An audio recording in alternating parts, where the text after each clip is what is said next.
And welcome in to the Rundown on Fox Sports Radio 1400. My name is Rob Sanders. Thanks for joining us this afternoon. We have got a jam-packed show for you. A couple of coaches have already said, yeah, thanks, but no thanks, LSU. Well, we don't want to come down there. That's what they're saying right now anyway. We'll get into that. We'll also talk about how if you are a writer for the Los Angeles newspaper and you mock the South, you're going to get kicked in the teeth. We'll explain that later on. As America's team, the Atlanta Braves, will be playing in the NLCS this afternoon at 5:08. That is first pitch. The Braves looking to take a 3-0 series lead in the NLCS, which, by the way, before I get into my football talk, really quick here, the National League Championship Series should be the World Series. American League Baseball sucks. If you have a DH in your lineup, you're basically telling your pitcher, we don't value you as a guy that can go out and hit. That's not real baseball, in my opinion, at the professional level. I know that makes a lot of people angry, and personally, I don't care. I've been a National League guy forever.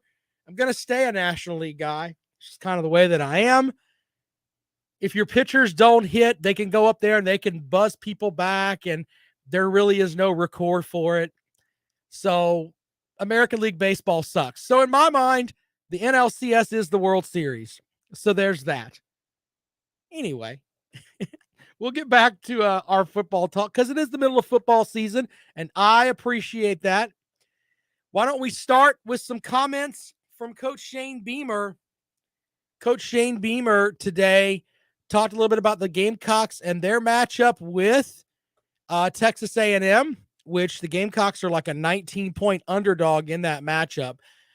The big thing coming out of this is that you are going to have to play the rest of the season without starting quarterback Luke Doty, as Doty is out with a foot injury and is going to have surgery this week and will miss the remainder of the season. But Shane Beamer talked a little bit about that and the matchup with Texas A&M.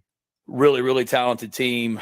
Well coached, like I said, number 2 scoring defense in the SEC right now. 3 of the top 4, I think, in SEC all-purpose yardage are their 2 running backs. 3 of the top 16 players in the SEC in sacks are on A&M's team. They can play dominant defense. Hardly anybody's scoring on them. They're explosive on special teams. The returners on the kick return game. Obviously, they returned a kick for a touchdown against Alabama. Their punt return game is explosive. Whenever those guys touch the ball, that'll be a big challenge for our cover units this week. And then the way they're running the football, they ran the ball for close to 300 yards against Missouri. The 2 backs are dynamic. Really talented, just so impressed watching their video. They're just so patient running the football. They're dominant up front on the offensive line, big, physical. There's a lot of those guys on that offensive line and on that football team from that part of the country that we recruited heavily when I was at Oklahoma. So I know what kind of talented players they are. But the backs are very patient, got great vision, do a great job of letting holes develop. And if you get out of a gap, against these guys, it's a 30-yard explosive run. So we've got to be extremely disciplined on defense and gap sound and do a great job from that standpoint. We've got to do a great job on special teams, like I said, and then offensively, our offense. I mean, they're really talented up front. They're as impressive a defensive line group out there as there is, and experienced secondary with size, and will be a great environment to play in on Saturday night. So a big challenge for us, but our guys are excited to go compete as well. It'll be a great environment out there on Saturday night. And again, want to thank our great fans for the environment on Saturday. It made a difference as the game went on and brought great energy to our sideline and affected Vanderbilt, late in the game as well. So we appreciate it and we feed off your energy, and we're always grateful for that as well. Some updates from a injury standpoint. We are a beat-up football team right now in a lot of ways. Just a handful. I mean, nobody that's too major. I'll get to that here in a second. Just a bunch of bumps and bruises right now. I would say Jalen Dickerson and and Dylan Wanham are the most iffy this week of guys that have a chance to play. Sherrod Green is progressing nicely from his injury. Proud of him and the way that he's attacked the rehab.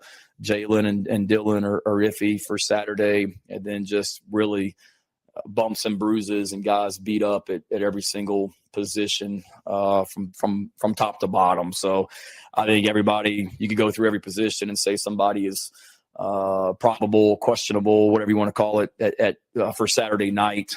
So we've got to get well in a hurry because we are beat up, but everybody in the SEC is right now. We've played 8 straight weeks, and so is Texas A&M. So has Texas A&M. So we've got to get better from that standpoint. Update on Luke. He, like I said the other night, he re-injured his foot. So we've met with some specialists here over the last couple of days. He will be done for the year. He's going to have surgery this week. It's the best thing for him, short term and long term, is to get this thing healed up and get him back. From talking to a lot of people in this program, I had been told before the Vanderbilt game that he is probably one and two, no disrespect to any other player, but one of the toughest players to ever play here at Carolina, along with Connor Shaw. And he showed that Saturday night. Appreciate his toughness and hate it for him. Hate it for our football team, but he's in great spirits. Just talked to him before I came in here. He was out at practice today, but he's going to have surgery later this week, get everything cleaned up and fixed, where he will be better long term and able to come back. Like I said, that'll shut him down for the rest of the season. And Zeb is our starting quarterback. Jason Brown, Colton, and Connor Jordan are our other quarterbacks, and excited about the way those guys have continued to progress and get better throughout the season. All right, so let's break that down really quick for you. That's about 4 minutes of Shane Beamer's press conference today. Here's the gist of it. Gamecocks are beat up pretty much all over the place. Texas A&M is really good. And your starting quarterback for half the season is gone, and you are going to have a graduate assistant as your number one guy for the rest of the year. Now, bear in mind, this is the graduate assistant that led you to a come-from-behind win over the Vanderbilt Commodores. And with that, why not? Yeah. Not looking very good over there in the land of Gamecock football. The words coming straight from Coach Beamer's mouth there. Look, there's a lot of folks that are on Twitter and everything else that are saying, man, I wonder if Doty was hurt before Friday, before this week's game, etc. You can make an argument that he wasn't as elusive as he could have been. You can look at film from last year and the way he moved, and you could say, all right, maybe he wasn't completely messed up or wasn't completely at full, what's the term I want to use? At full speed. There we go. And I don't know where to go with that, to be completely honest with you. I look at it, and it just seems like when you really step back that I don't think they have very much confidence in the rest of that Gamecock quarterback room. That kind of happens, though, when you're starting your graduate assistant there. Jason Brown is now going to be your number 2 guy, and freshman Colton Gauthier is going to be the guy that will be your 3rd string guy. So there's that. If you want to call up and talk about that, we can get after it. That's fine. What do you think about what's going on with the Gamecock quarterback situation? I also have to get into this too. I'll have some comments from Coach Dabo Swinney here in the next segment. But the big thing with that is that, South Carolina is going to go with Zeb Nolan the rest of the season. 803-978-1832. Coach Dabo Swinney, though, I'm going to play this comment for you. Coach Dabo Swinney was asked about would he take the job at LSU? And Swinney, this is what Sweeney's response was today at his press conference. Yeah, this is the only Death Valley I'm concerned about right here. That's for sure. There you go. So the idea that, hey, which, by the way, Swinney was noted on, I think, 3 different writers put out there that Swinney was going to be one of the guys that the athletic director at LSU was going to like lay the job in his lap and said, look, do you want this job? Save yourself the time is pretty much what Swinney had to say today at his press conference. So there's that. Also, Jimbo Fisher was asked about LSU basically, and he said, look, my family's got roots here at Texas A&M, and they're not going anywhere. Now, we have to look at it from this perspective. What the hell do you expect them to say at this point of the season? After game 7, oh, we'll look at that. Yeah, we'll look at that, and we'll, I don't buy into all of that at all. And you can look at where other coaches have said these things, and then all of a sudden things come about and they're going to go somewhere else. So I'm not saying that you should take this as rock solid information, but it's what they said. Now things may change at the end of the season. If Texas A&M finishes with 7 wins, they're 7-5. And Jimbo Fisher's looking around and he's like, hey, these folks here are tired of what I'm saying. I can go somewhere else and get a fresh start at LSU. Maybe that'll change the way he thinks. If Clemson finishes with the same 7-5 record. Not saying Dabo Swinney would leave. I'm just saying things change in college football from week to week. So that brings this up. With those two coaches that are apparently out, we could talk about who would be good at LSU. Sweeney Osterina Online says Joe Brady's going to go there. David says they're all going to toe the company line until they see a dollar figure. Yes, I agree with on that. Sweeney's also on the Team Zeb, hashtag. So there's that.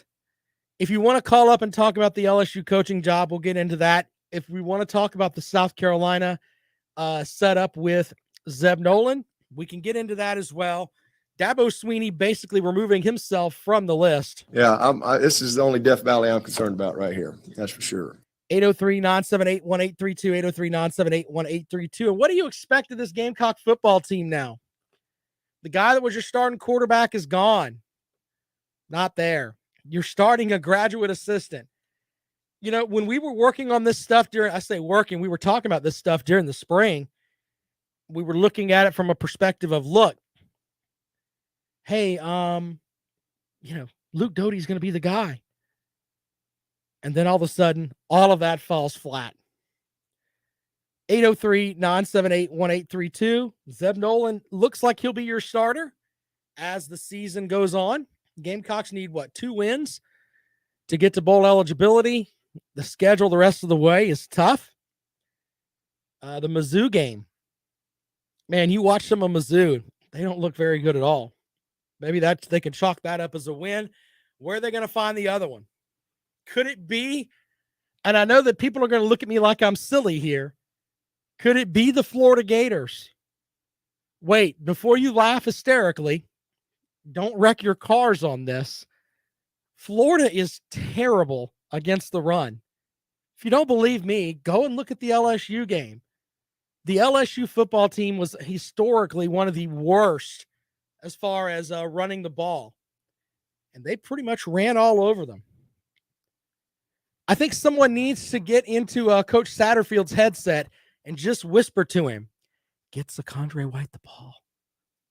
Get Zakondre White the ball. Yes, we know you have these other guys, but when Zakondre White gets the ball, positive things happen. Don't give him another 3-game break like you did between the Georgia matchup and Vanderbilt. That someone should tell him that. He should get carries. I don't understand. I'm not at practice, so it's kind of hard for me to sit here and say, okay, this guy does this guy does that. Don't know for sure what happened with Juju McDowell last week. He's going to be a great running back in the future for the Gamecocks, but right now, as you're on this quest for 2 wins, which is a big deal because you have more time to develop, extra practices, all of that good stuff. Juju McDowell, who is an upperclassman, Zeb Nolan, who's 806. Those are the 2 guys that, in my opinion, give you a really, really good chance of winning. And those are the guys who should get a lot of snaps. 803-978-1832, 803-978-1832. Some comments from the folks online. Bible Belt Beauty says, I wish you could listen to the headsets of college football coaches like you can for NASCAR. Let's see here. Someone asked, what do you give the Gamecocks chance? Do you give the Gamecocks to beat Clemson? The Gamecocks beating Clemson, I think, is far-fetched because the Clemson defense is still pretty good. So don't really see that shaking out for them. It's going to be like a 19-14 type game, in my opinion. 803-978-1832. Some of the rumors that are going out, we'll talk about those in a little bit, about some of the stuff with Coach O. Man, don't believe everything you see out there. Some of the stuff is silly. We might get into all that. 803-978-1832, 803-978-1832. That is the number to call. Brandon with a good point. Lady Gamecock basketball team ranked number 1 in the nation today. Would you expect any less? South Carolina's paying Don Staley more than they're paying Shane Beamer. They're getting their results out of it. Just saying. 803-978-1832, 803-978-1832. If you want to join us here on the rundown, the big story today, Luke Doty is out for the season with a foot injury. Zeb Nolan will start for the Gamecocks. Jason Brown will be his backup, followed by Colton Gauthier, and Connor Jordan will be your Gamecock depth chart at quarterback. 803-978-1832, 803-978-1832 if you want to join us here on the rundown this afternoon. We can talk about this weekend's games too. Clemson went from being a 3-point favorite to a 3.5-point underdog at Pitt. They've got a 6-year guy in Kenny Pickett starting at quarterback for them. Yeah. It's going to be an interesting setup there for Clemson as they get set for the weekend. 803-978-1832. We can talk about the Texas A&M matchup as well. We have a gentleman that's on the beat for A&M we'll have on the show tomorrow. Quick break. When we come back, we'll have more for you here on the rundown. This is Fox Sports Radio 1400. Okay, when Jay said pregnant women are primed up,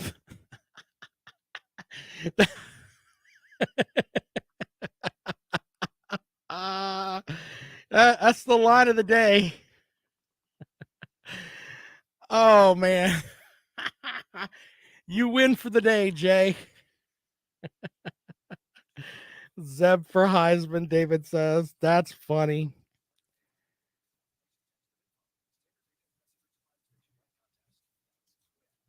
Be right back.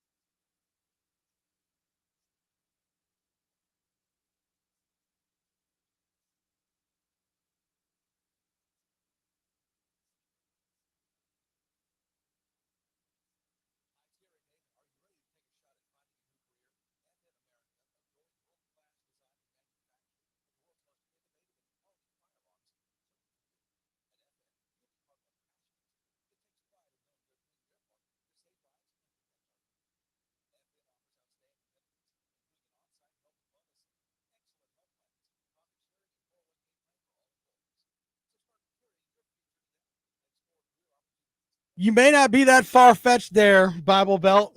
Clemson.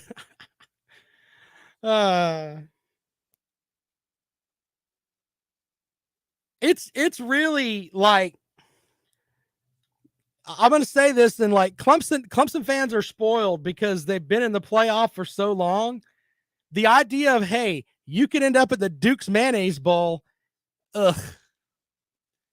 If they go to the Duke's Mayonnaise Bowl, I will go because it's in Charlotte and I can go and cover it and I don't have to travel far and et cetera, et cetera. That's pretty much what it boils down to for me on that. So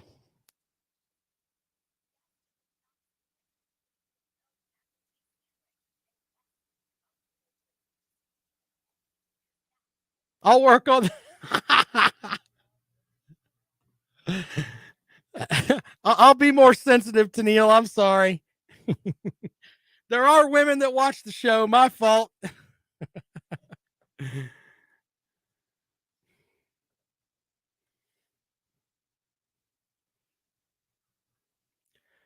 Welcome back to the Rundown on Fox Sports Radio 1400 around the world on the iHeartRadio app. My name is Rob Sanders. Thanks for joining me today. I got to sound off on something really quick here. They had last night, or yesterday afternoon, they had the offensive coordinator for Clemson, Tony Elliott, and they asked him about the setup with the offense and the problems that Clemson has had. And he just said, well, we got to score more points. You think so? You think so there, Tony? That's great, man. Clemson fans are like, yeah, right. If you watch that video, and you can find it wherever, just Google it.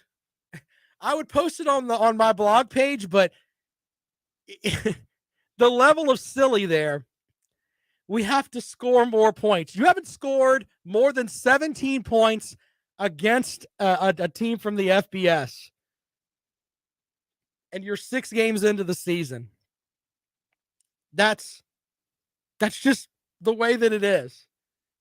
And we have this whole thing where, yeah, we have to score more points. You think so?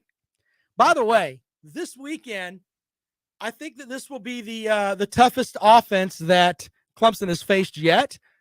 Not being disrespectful to the Georgia Bulldogs, they had, I don't know how healthy JT Daniels has been all season either. But as far as an offense goes, Kenny Pickett is considered the third quarterback on Mel Kiper's board. Pitt's been scoring a lot of points. And yeah, Clemson's going to have to score some points this weekend. I'm not saying that Pitt's going to run all over them, but they're going to need more than 17 points, in my opinion. 803-978-1832. Here are some comments from Coach Dabo Swinney about Pitt. And there's a lot of coach speak in every coach with what they say. I get that. But there are some things here that Swinney says that's like, okay, yeah, this is going to be a tough matchup for Clemson. This is a really good football team. We're getting ready to play. They're playing with a ton of confidence. This quarterback is special. He's a 6th-year player. The game is very slow to him, very slow. He knows where everybody is. He's the game. We call it the game within the game. He's a master of the game within the game. Really understands all the nuances of their offense. And again, 6 years of being well coached will do that when you're talented. And he's super talented, very accurate. He's got 1 interception. He's the highest rated guy in the country. Just doing a great job. Got excellent receivers. I mean, really, this is the best group we've seen. 3 is a great football player. He's, I guess, had, several 100-plus yard games. Their tight end is one of the top 5 guys production-wise out there. Very experienced offensive line and a bunch of seniors and juniors in that offensive line. So a lot of experience there. This is the fastest tempo group that we've seen. And, we got to do a great job, man. We got to do a great job of lining up and managing the game, especially at linebacker. They're going to challenge you, they put the ball in this kid's hands and he knows what to do with it. They do a good job mixing in the run as well, but that's the best offense we've seen for sure. And the best player that I think we've seen. So a lot of big challenges across the board from a defensive standpoint and getting ready for these guys. The quarterback is known for his precision in the passing game and the plays he's making, but I don't think he gets enough credit for his scramble ability. When he scrambles, it usually leads to a big play. Does a great job of getting down and just, moving the chains, keeping them efficient, keeping them on schedule.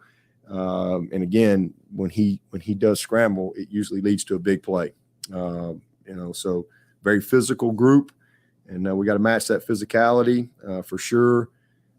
So, again, top 10 offense in 3 or 4 categories, and going to be a huge challenge for us, but something we're excited about. And then defensively, same thing. Got a bunch of guys back. They lost the 2 ends from last year, but the 2 guys in there, they played a lot, played a ton of experience. They're really good players across the board, 5'8", 10, and 87.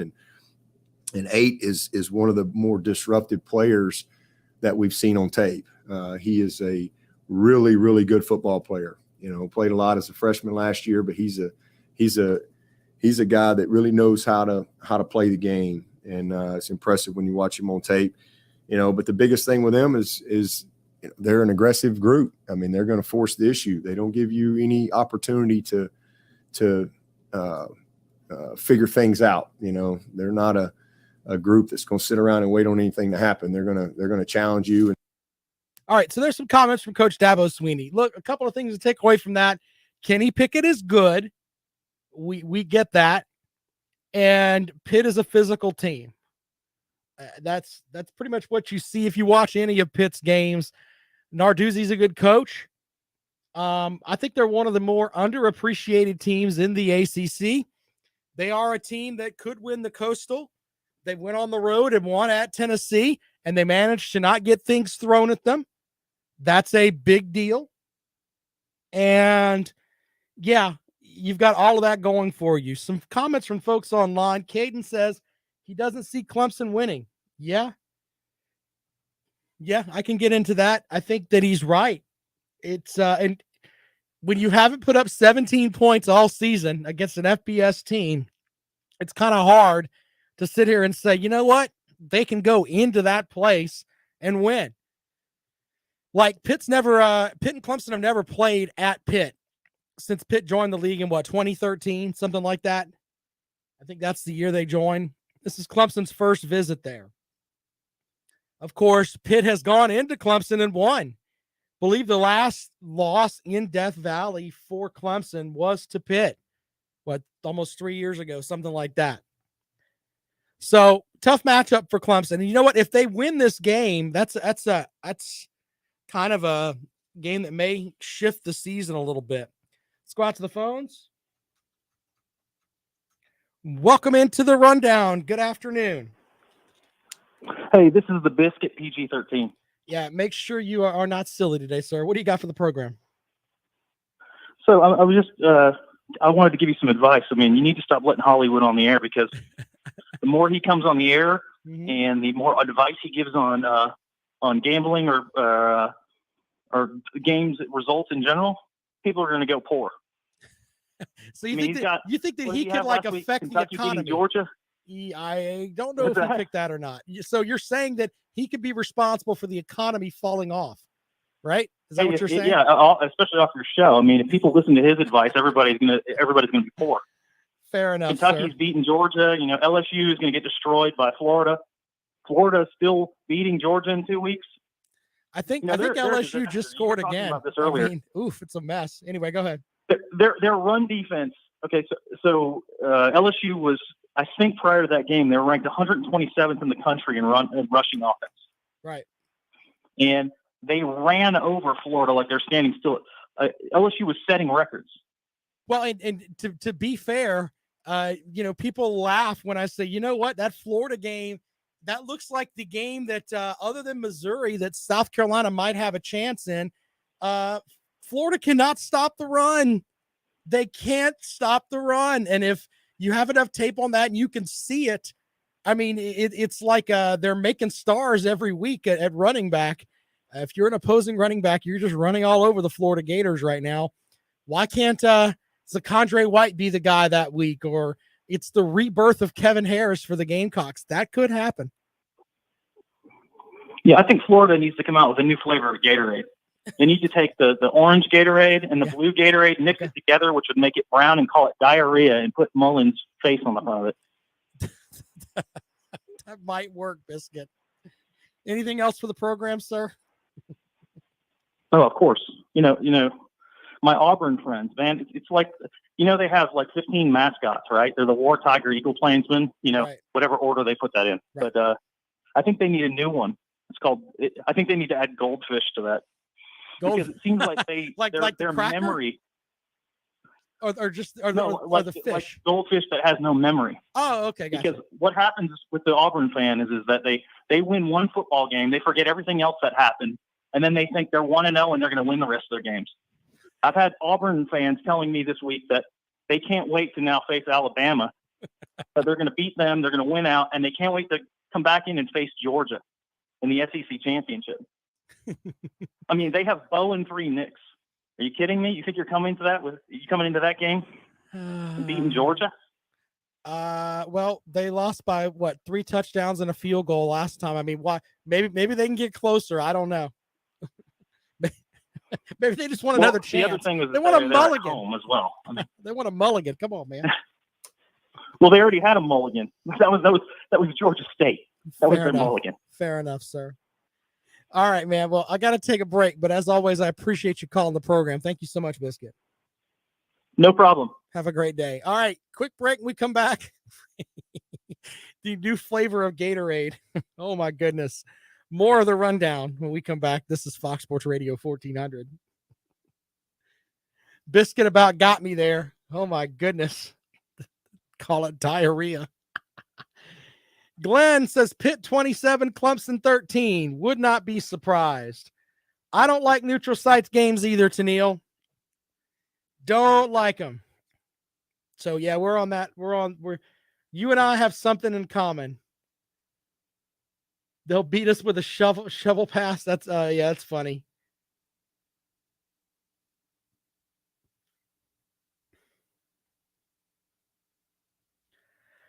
Yo, go Bucks. We have not seen Bluegrass Sports Media. He's not been here. He did call the show on Sunday night, but I guess he's going to basketball season now because Kentucky got their and I felt bad. I went back and listened to the show, and I'm like, man, I popped him on the nose kind of hard. Maybe I shouldn't have done that, but he said a lot of stupid stuff. Hollywood is not called in yet. He probably will.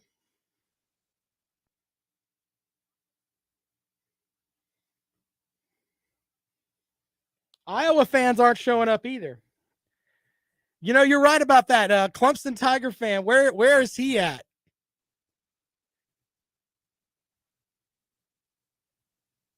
What's up, Joshua? We were talking about Bluegrass Sports Media.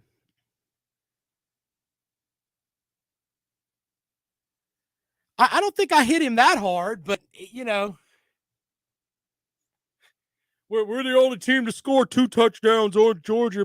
Shut up. Shut up.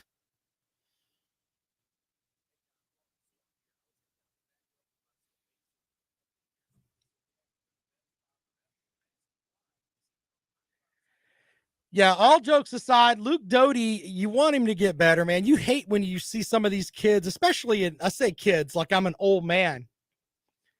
Like I'm just this old, like crazy old guy. But, my son's 15, so I guess I am getting old. But the reality is that I still see Luke Doty as a kid, even though he's 20, 21, I feel bad about when these kids get injured like that. Caden's correct today on that front, by the way. Bluegrass Moral Victory Media. You know what? We'll put that into there you go. No, I don't think it's a controversy there, Joshua. I think that Stoops is just Stoops. And in the end, it doesn't matter. I think Georgia fans made it a little bit more of it than it should have been. But, and you got Jeff Foxworthy in pregame talking about no one's getting in the end zone and blah, blah, blah, making comments like that. And to be honest, that Georgia defense is really good anyway. I don't really need anybody talking them up. I can understand where it's like, hey, you don't want that happening, but whatever. Here we go. Well, welcome back to the Rundown on Fox Sports Radio 1400 around the world in the iHeartRadio app. Give you the quick update here on a couple of things. Coach Dabo Swinney says he's not going to LSU. Yeah, this is the only Death Valley I'm concerned about right here. All right, that's so for sure. Let's put that to bed. Jimbo Fisher says he's probably not going to LSU. Other things that we've determined today. Biscuit joined the program and said there needs to be a new flavor of Gatorade. If you missed that, please go back and listen to the podcast today. It'll be up at 5 o'clock. You can also watch the live stream that's over there on the Fox Sports Radio Facebook page. All of that right there. You can check that out. I've said, and I guess I've backed myself into this corner. The Gamecocks need 2 wins to get to a bowl. I know they struggled against Vanderbilt. I still think they're better than Mizzou because Mizzou is terrible. I mean, really, really bad. But I also think that if you told me to pick a game that they could win, I'd have to go with the Florida Gators. The Gators are at home. Or excuse me, the Gamecocks are at home for that game. Florida cannot stop the run. They've shown that. And I guess I'm going into that. Now, see, people are going to take that as Rob said that the Gamecocks are going to beat the Gators. No. I'm just saying from the games they have left on the schedule, I think they can beat Mizzou. And if they have to pick another one, to say, all right, they need this one to get to bowl eligibility, I got to go with Florida. I really do.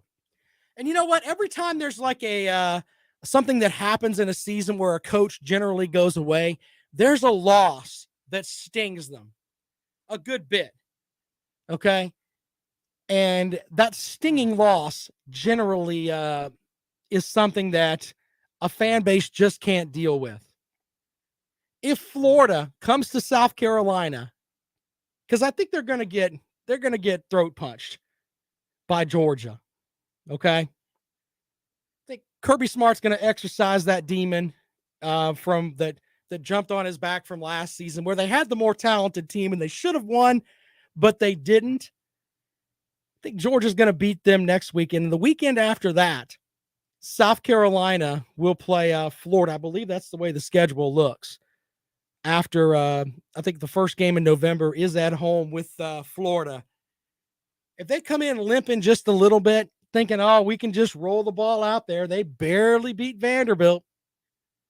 Zeb Nolan has his career game, and Zakondre White, who should be getting the ball, goes out there and runs up and down the field like pretty much any running back that plays against Florida does.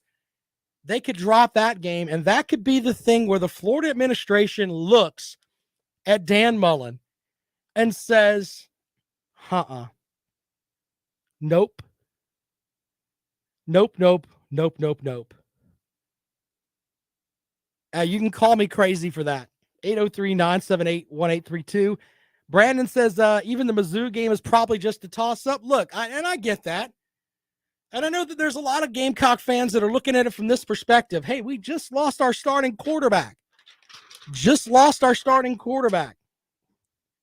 Zeb Nolan, a graduate assistant, is running the offense now. Yeah, I'm just saying, if you had to tell me to pick a couple of wins to get the Gamecocks to bowl eligibility, that's where I would go. Mizzou and Florida. 803-978-1832, 803-978-1832 if you want to talk about that. We can get into that, and we can also get into LSU. And the thing with them needing a new coach. Justin online asked if I see Mark Stoops leaving Kentucky for Southern Cal or LSU next season. Look, I think they're trying, when you talk about Stoops, he's not the kind of coach that makes you go, when you really start looking at it from that perspective of they're going to play good defense and that's great. There's a toughness that comes with them, but it's not like on offense, they're really life-changing. In my opinion, if you told me I had to pick a couple of coaches that I would think would be interesting for LSU, David called yesterday and he talked about PJ Fleck up at Minnesota. I think that would go over well at LSU. Let me put this name out there too. Someone needs to go and talk to Jamie Chadwell. I know the bad boys from Conway. You mentioned that name, by the way, with some folks like Tim Frisbee, who the former Gamecock wide receiver who does post-game show with me on our sister station, WVOC. You mentioned Coastal Carolina as one of the better teams in state, and he just starts fidgeting like you made him drink bleach or something. It's crazy. Jamie Chadwell has an interesting offense and could do something, I think, at LSU. I really do. The boring hire is Billy Napier from right there at Louisiana. Really, really is. So, in my opinion, that's kind of the way that I would go. I'd go with those two coaches from the Sun Belt. You could make an argument that they're going to go after some bigger names. I don't know. Maybe Joe Brady. Maybe Dave Arenado from Baylor, bringing him back. I don't know on that front, but I would start with those two because I can offer them the one thing that they don't have at the universities that they're at right now, which is a heck of a lot more money and the ability to coach on the SEC level. But if I'm also one of those coaches and I look at LSU and I think, I understand there are things behind the scenes that don't make sense there, but Coach Orgeron is 9-8 since he lost and won the national title, and he's gone. There are high standards at LSU, and it's win quickly or you're going to go. More of the rundown. We come back. This is Fox Sports Radio 1400.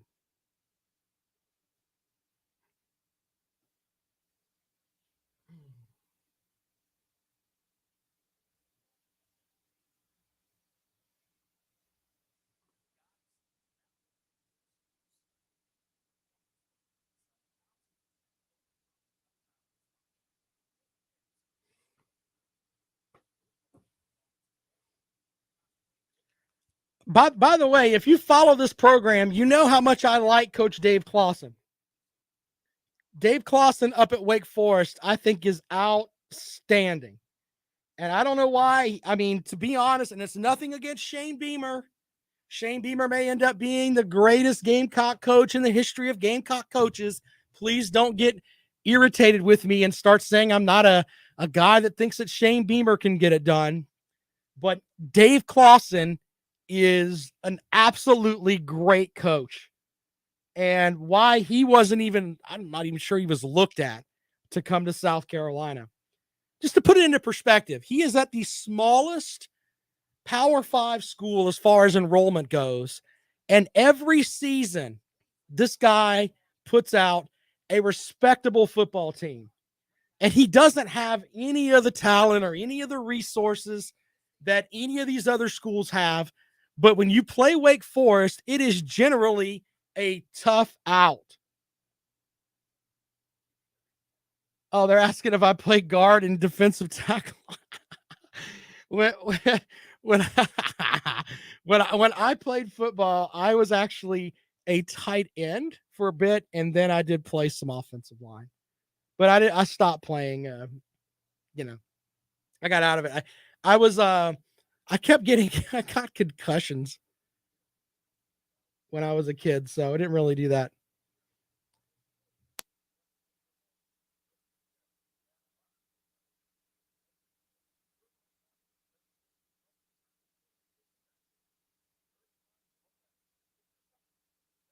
I just like to lift weights.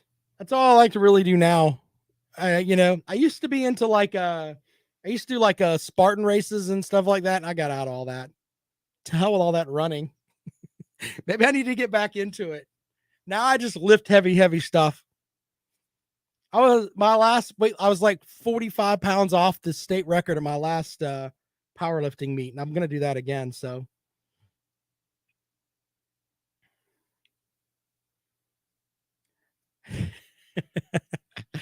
I played tonsil hockey with your girlfriend, B-Red.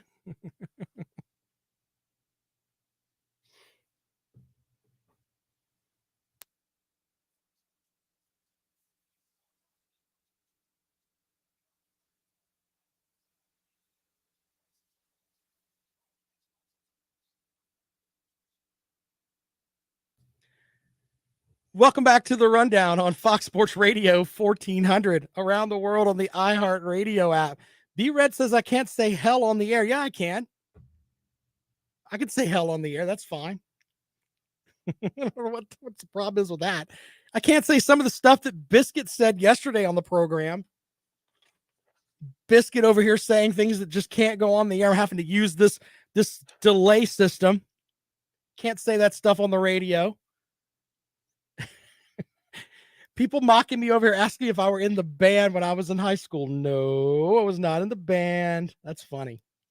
All right, so before we get out of here, 803-978-1832, we could talk about who's going to LSU. Some folks like Coach Tucker. That's a good idea. Dave Clawson, I think, is a guy at Wake Forest that if he wanted to go somewhere else.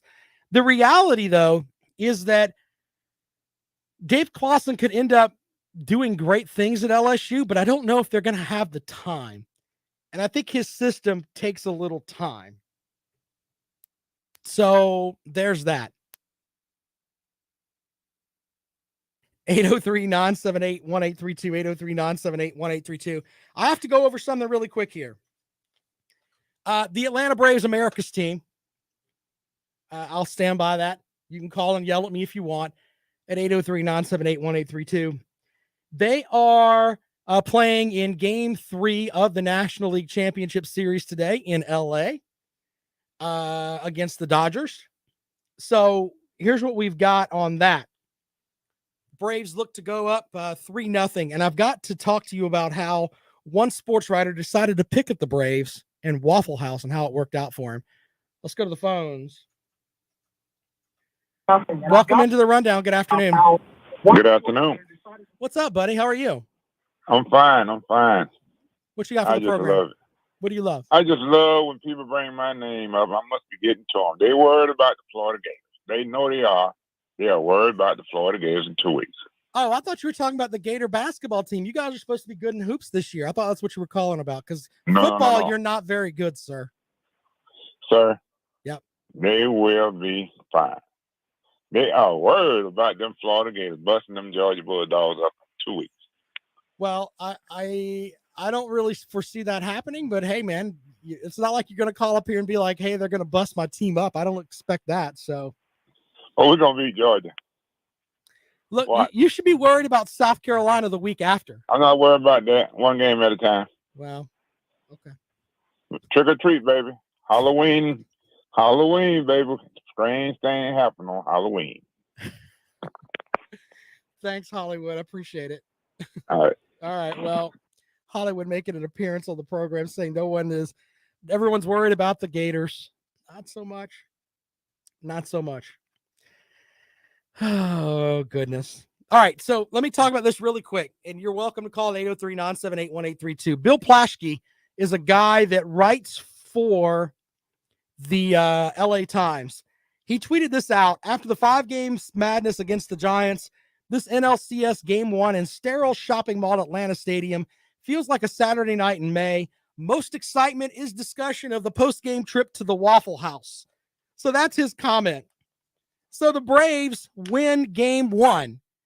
And then Peter Moylan, former Braves pitcher, tweets out a picture of his Waffle House food right after that at Bill Plaschke.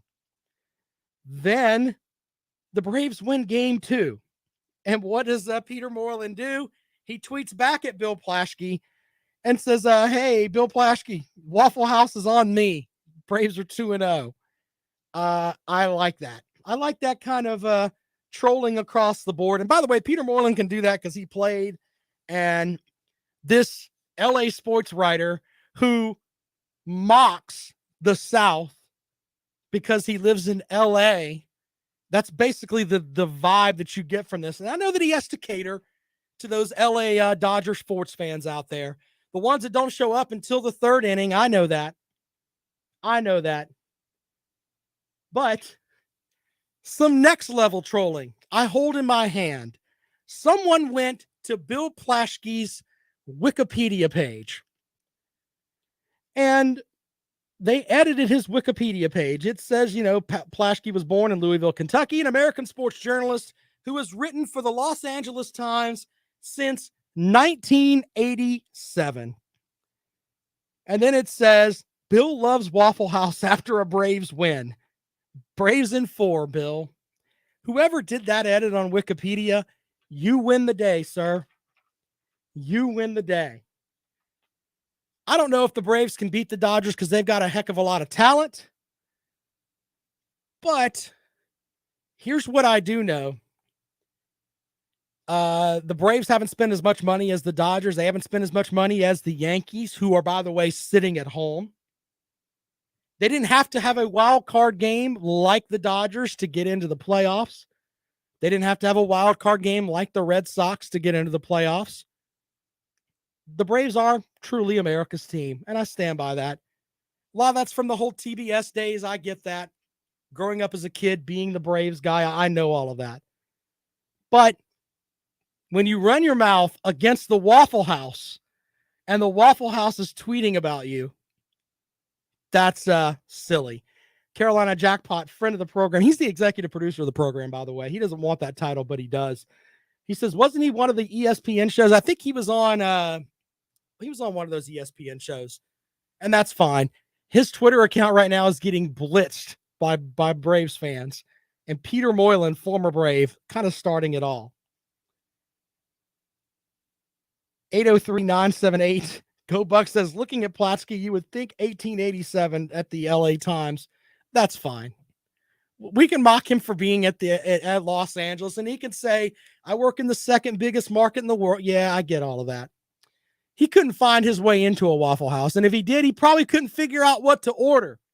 They would look at him, and he would just be staring at the menu, and he wouldn't know what to order. He probably eats tofu. I firmly believe that. He eats tofu and drinks O'Doul's. That's a wild weekend for Bill Plaschke. He was probably disgusted he had to go to Atlanta to cover the game. But the Braves in their, quote, sterile shopping mall.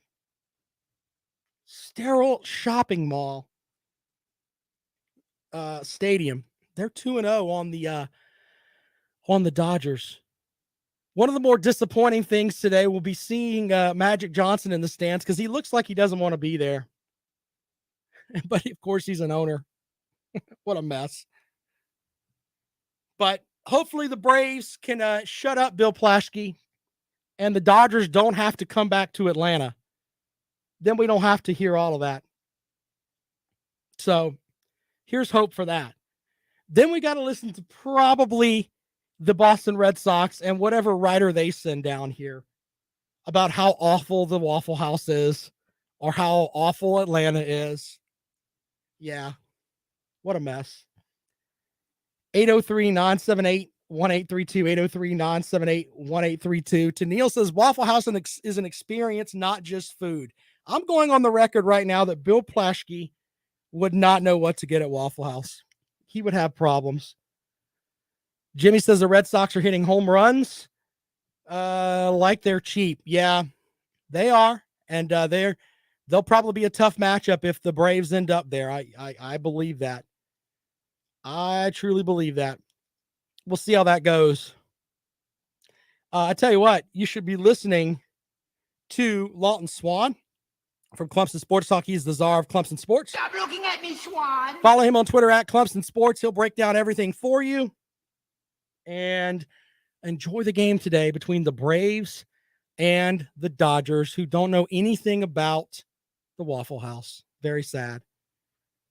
We'll have more for you tomorrow here on the Rundown. This is Fox Sports Radio 1400.